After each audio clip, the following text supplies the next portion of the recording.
क्या रोग के लिए दवाएं नहीं है, डॉक्टर्स नहीं है, हॉस्पिटल्स नहीं है, आर्थिक परिस्थिति अच्छी नहीं है आपके? करो ना, अच्छे रहो। जब तक भाई 200 साल तक, 150 साल तक तो कोई जीवित रहते नहीं। जब तक जीवित रहते तब तो सुखी तो रहे ना बेटे।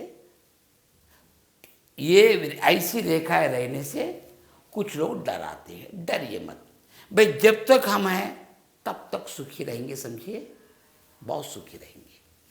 बीमार हुए हॉस्पिटल में एडमिट कर, ट्रीटमेंट हो जाओ, फिर सुखी रहेंगे।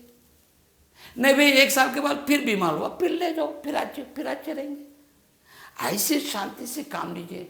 जब भी देखो बीमार बीमार बीमार, हॉस्पिटल के अतराफ फिर रहा, ये पति मेरे काम में क्या था, ये पत्नी मेरे काम में क्या थी, इतने पैसे हमारे पैसे होकर भी।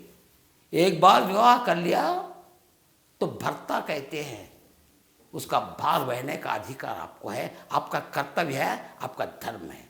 वो भार्या है, यानी दूसरों के भरने से ही वो आती। भार्या का उतना बड़ा कर्तव्य नहीं होता। इस कारण भार्या का भार बहना भर्ता का काम है। भर्ता का मतलब जो भार बहता है, पति का काम है। पत्नी को यूं जैसे चाहे वैसे फेंक दे, यानी डस्टबिन में जैसे वस्तु को, बेकार वस्तु को फेंक देती, पत्नी वैसी वस्तु नहीं है, एक बहुत बहुमूल्य वस्तु है। उसके प्रति गौरव रखिए, इलाज करवाइए, चाहे पत्नी को चाहे पति को। ये बीमार होने का शास्त्र कहता है कि सदा बीमार होते, कुछ नहीं होगा, इलाज करवाइए, सुखी रह सकते। ठीक है भाई, ये वो रेखा नहीं है, ये वो माला नहीं है।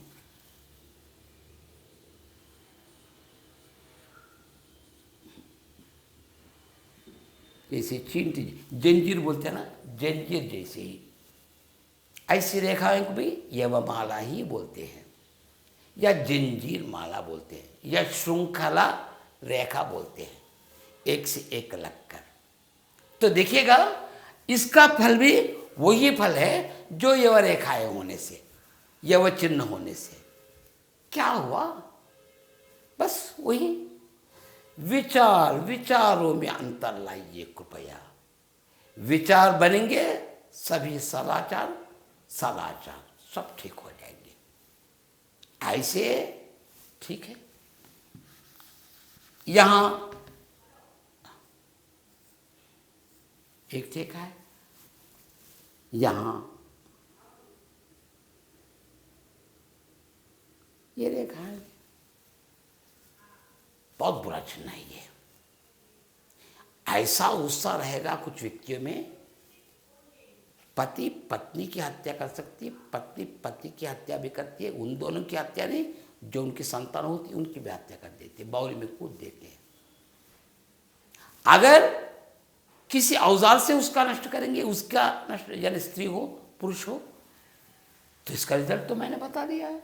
जिस कारागार को भोगना है, भोगना ही पड़ेगा। ये बहुत कम दिखाई पड़ते हैं, अगर दिखाई पड़े तो वही फल है। फिर इससे कैसे बचे?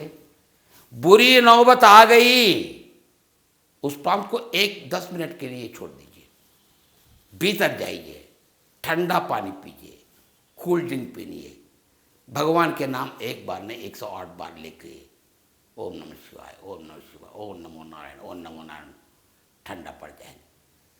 उतना ऊंचा चला गुस्सा, धरती पर आ जाएगी, अच्छा होगा, इसका फल मिट जाएगा।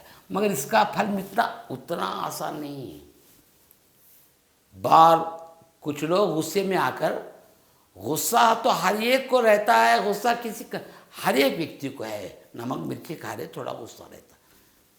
कुछ लोगों का गुस्सा ऐसा रहता, अपने आप काट लेते हैं, दीवार से सिर मार लेते हैं, या किसी ब्लेड, क्या नहीं करते हैं, ब्लेड से भी बुरा काम कर लेते हैं, या खाते हैं। समझो कोई बुरी बात चली, बीज खाने के थाली ऐसा फेंक देता है, तितर बितर पूरा। अन्नम परब्रह्म स्वरूपम, उतना गुस्सा ठीक नहीं।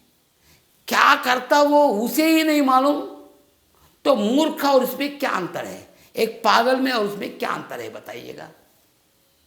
उतना गुस्सा क्यों नहीं, उस गुस्सा का फल बस इसका फल एक ही है। उस गुस्से में न कहूं मैं अपने मुंह से काश हत्या हो जाए, तो फल यही, ऐसा न हो। हत्या के एक भगवान ने जीवन दिया, दूसरे के जीवन को खींचने का अधिकार दूसरों को नहीं है। पति क्यों न हो, पत्नी क्यों न हो, बच्चे भी क्यों न हो, अपनी भी हानि आप नहीं कर लेना, क्योंकि जीवन दिया है भगवान ने। मनुष्य का जन्म प्राप्त होना कई पूर्व जन्मों का पुण्य का एक फल मात्र है।